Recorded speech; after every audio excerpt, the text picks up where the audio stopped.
Good morning student. Today I will teach you chapter 1 rational numbers. आज हम chapter 1 में rational number के बारे में पढ़ेंगे। तो सबसे पहले हम देखेंगे कि रेशनल नंबर्स क्या होते हैं। तो a number which can be represented in the form of a upon b where a and b are integers and b does not equal to 0 is called a rational number. यानी कि वो numbers जिनको हम fraction की form में यानी कि a upon b की फॉर्म में रिप्रेजेंट कर सकें। यानी कि यहाँ पर a और b क्या है, a और b इंटीजर्स हैं एंड b की value equal does not equal to 0, b की वैल्यू 0 नहीं होगी, is called a rational number. वो रेशनल नंबर कहलाते हैं। Rational numbers included family of numbers. Rational numbers में इंक्लूड होती है नंबर्स की फैमिली, जैसे कि like natural numbers, whole numbers, integers and fraction. Natural number कौन से होते हैं? 1 2 3 4 5 नेचुरल नंबर्स होते हैं। होल नंबर 0 से स्टार्ट होते हैं, 0 1 2 3 and integers positive number, negative numbers और 0 वो सब इंटीजर्स में आते हैं। एंड फ्रैक्शन यानी कि 2/3 5/6 इस टाइप के जो फ्रैक्शन नंबर होते हैं वो। रेशनल नंबर्स कुड भी पॉजिटिव और नेगेटिव। रेशनल नंबर पॉजिटिव भी हो सकता है और नेगेटिव भी हो सकता है। ये एग्जाम्पल्स दे रखे हैं कुछ रेशनल नंबर के एग्जाम्पल, 3/4 -5/6 etc। और ये भी जैसे -2 है, अगर खाली सिंपल -2 लिख रहा है तो लेकिन इसके नीचे हम डिनोमिनेटर में कुछ नहीं है तो 1 मान सकते हैं, तो -2/1 भी क्या हो गया, ये रेशनल नंबर हो गया। -6 भी रेशनल नंबर हो गया, 0 भी, 4 भी, 12 भी, 20 भी, 2/3 -5/6 5/7 -8/9 आर ऑल रेशनल नंबर्स। ये सारे क्या हैं, ये सब रेशनल नंबर्स हैं। उसके बाद में नेक्स्ट टॉपिक है हमारा standard form of a rational number. Rational number की standard form. A rational number p/q is said to be in the standard form if its denominator is a positive integer. Denominator जो है वो positive integer होना चाहिए, ठीक है, यानी कि q पॉजिटिव होना चाहिए। p and q have no common factor other than 1, और p और q के जो कॉमन फैक्टर हैं वो 1 से अलग नहीं होना चाहिए, यानी कि p और q का जो कॉमन फैक्टर है वो 1 ही होना चाहिए, और अगर 1 से ज़्यादा है तो वो स्टैंडर्ड फॉर्म नहीं होगी। जैसे कि एग्जांपल देखिए, rational number -3/4 is in standard form, ये स्टैंडर्ड फॉर्म है।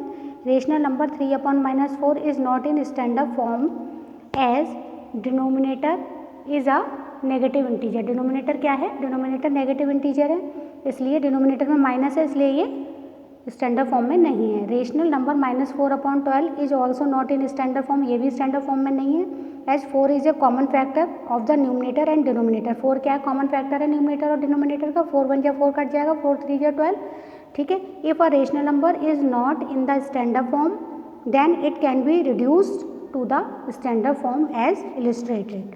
यानी कि अगर कोई भी रेशनल नंबर स्टैंडर्ड फॉर्म में नहीं है तो हम उसको स्टैंडर्ड फॉर्म में बना सकते हैं। कैसे बनाएंगे, एग्जाम्पल देखिए, 36/-24 is not in standard form, ये स्टैंडर्ड फॉर्म में नहीं है, as its denominator is not positive, denominator positive नहीं है, and the numerator and the denominator have some common factors other than 1, इसके कुछ कॉमन फैक्टर भी हैं 1 से अलग।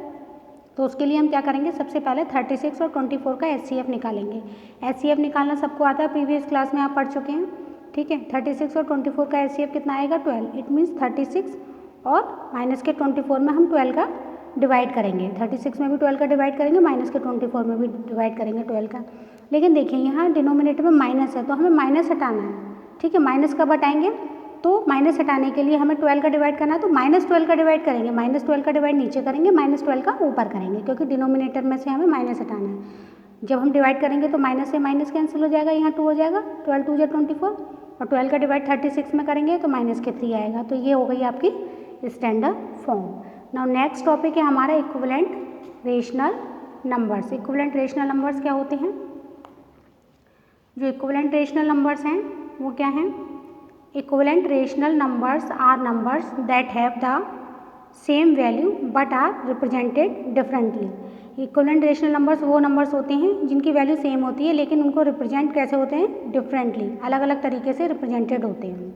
If p/q is a rational number, अगर p/q रेशनल नंबर है then the rational number p/q में अगर हम k का मल्टीप्लाई कर दें ऊपर नीचे, where k is any positive और नेगेटिव इंटीजर, k जो है वो कोई भी पॉजिटिव और नेगेटिव इंटीजर हो सकता है, तो is said to be equivalent to p/q। तो हम कह सकते हैं कि वो इक्विवेलेंट होगा p और q के। इन अदर वर्ड हम कह सकते हैं p/q एंड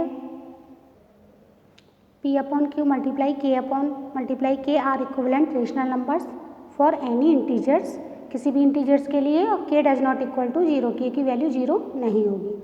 एग्जाम्पल के थ्रू एक्सप्लेन करते हैं हम, इसको समझिए। -3/4 है, -3/4 का इक्विवेलेंट रेशनल नंबर निकालना है, तो इसमें हम 2 का मल्टीप्लाई करते हैं ऊपर नीचे, तो ये हो जाएगा -6/8। सो -6/8 इज इक्विवेलेंट टू -3/4, इसके इक्वल ये इक्विवेलेंट रेशनल नंबर होगा। सिमिलरली अगर हम 10 का मल्टीप्लाई कर दें ऊपर नीचे, तो -30/40 होगा, इज ऑल्सो इक्विवेलेंट टू -3/4, ये भी इक्विवेलेंट होगा -3/4 के।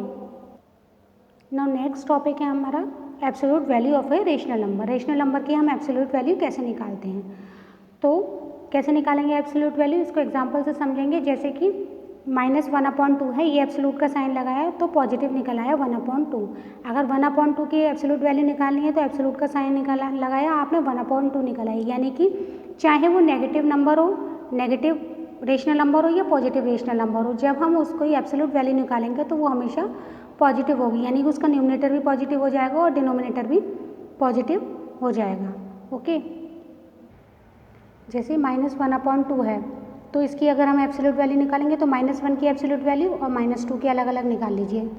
ऐसे सिमिलरली 1/2 की निकालेंगे तो 1/2 आ जाएगी, एंड इसकी भी अलग अलग निकालेंगे तो 1/2 आ जाएगी, इसकी भी 1/2 आ जाएगी।